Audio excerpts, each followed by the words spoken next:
পরাজিত অপশক্তি এবং শাসন প্রশাসনে থাকা তাদের দোসররা নানা কৌশলে সক্রিয় হয়ে উঠছে। এবং এই কারণেই প্রতিটি রাজনৈতিক দলের ভিন্ন ভিন্ন দলীয় কর্মসূচি থাকলেও একটি বিষয়ে বিএনপি সহ সবাই আমরা একমত, মাফিয়া চক্রের বেনিফিশিয়ারদেরকে রাষ্ট্র ও সরকারের গুরুত্বপূর্ণ জায়গায় রেখে অন্তর্বর্তীকালীন সরকারের পক্ষে অভীষ্ট লক্ষ্যে পৌঁছানো সহজ নয়।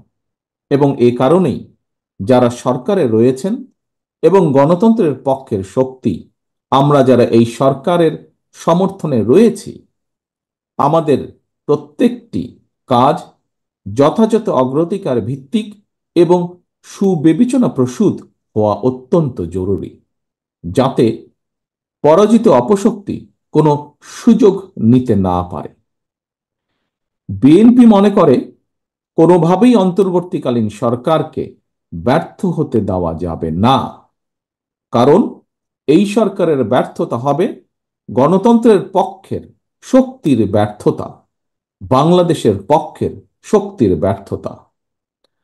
মাফিয়া সরকারের পলায়নের পর তাৎক্ষণিক পরিস্থিতিতে গঠিত অন্তর্বর্তীকালীন সরকারের গঠন প্রক্রিয়া নিয়ে রাজনৈতিক মহল ছাড়াও বর্তমানে খোদ সরকারের মধ্যেই নানা রকম ব্যাখ্যা বিশ্লেষণ চলছে।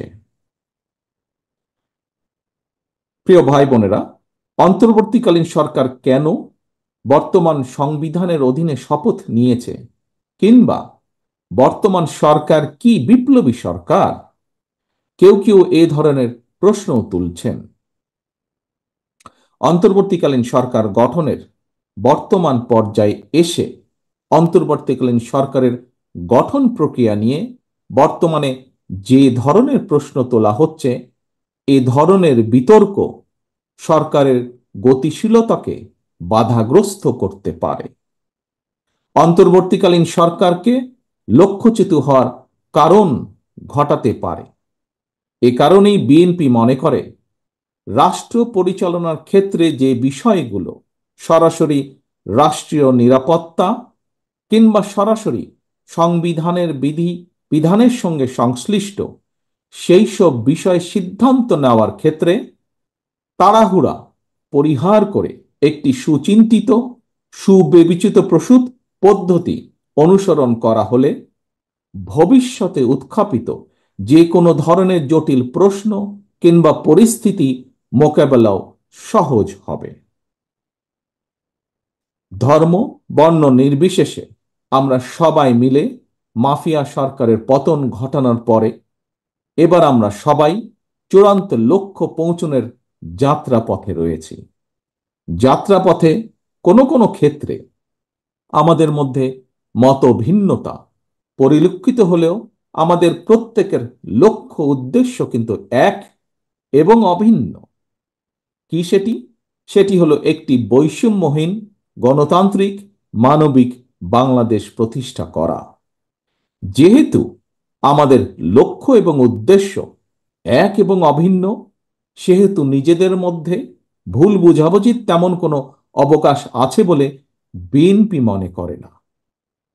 প্রিয় ভাই বোনেরা, প্রিয় উপস্থিতিবৃন্দ, মঞ্চে উপস্থিত সম্মানিত নেতৃবৃন্দ, লাখো শহীদের রক্তের বিনিময় ৭১ সালের স্বাধীনতা যুদ্ধ আর হাজারো শহীদের রক্তের বিনিময় ২০২৪ সালে দেশ ও জনগণের স্বাধীনতা রক্ষার যুদ্ধ, সব ক্ষেত্রেই স্বাধীনতা প্রিয় গণতন্ত্রিকামী জনগণ বিজয়ী হয়েছেন। সুতরাং হাজার হাজার মানুষ, আহত মানুষের আত্মচিৎকার আর হাজারো লাখো শহীদের রক্ত স্নাত জমিনে আমাদের মধ্যে যে জাতীয় ঐক্য গড়ে উঠেছে, যে কোনো মূল্যে আমাদেরকে সেই ঐক্যকে ধরে রাখতে হবে। আমি বিশ্বাস করি জনগণের রাজনৈতিক এবং অর্থনৈতিক ক্ষমতা নিশ্চিত করা গেলে কোনো প্রকার ষড়যন্ত্র করেই আর কেউ আমাদের স্বাধীনতা কেড়ে নিতে সক্ষম হবে না, ইনশাআল্লাহ। হিন্দু ধর্মাবলম্বী প্রিয় ভাই ও বোনেরা, আমাদের একটি বার্তা, বিশ্বাসী অবিশ্বাসী সংশয়বাদী কিংবা মুসলমান, হিন্দু, বৌদ্ধ, খ্রিস্টান, নৃতাত্ত্বিক গোষ্ঠী, এই বাংলাদেশ আপনার, আমার, আমাদের সবার। তথাকথিত সংখ্যালঘু কিংবা সংখ্যাগুরু নয়। এই জাতি রাষ্ট্রে আমাদের একটাই গর্বিত পরিচয়, আমরা সকলে বাংলাদেশী।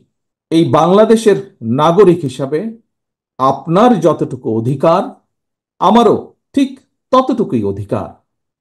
আমাদের সবার কাছে সবার আগে বাংলাদেশের স্বার্থই হবে সবচাইতে বড়। রাষ্ট্র, রাজনীতি, শাসন প্রশাসন পরিচালনায় আমরা গুরুত্ব দিব মেরিটোক্রেসিকে। এই দেশের সবাই সমান অধিকার ভোগ করবে, এটাই বিএনপির নীতি, এটাই বিএনপির রাজনীতি। নিজেদের অধিকার আদায় এবং দায়িত্ব কর্তব্য পালনে সতর্ক থাকতে হবে আমাদেরকে। জনগণের রাজনৈতিক এবং অর্থনৈতিক ক্ষমতায়ন নিশ্চিত না হওয়া পর্যন্ত আমাদের এই চলমান আন্দোলন অব্যাহত থাকবে।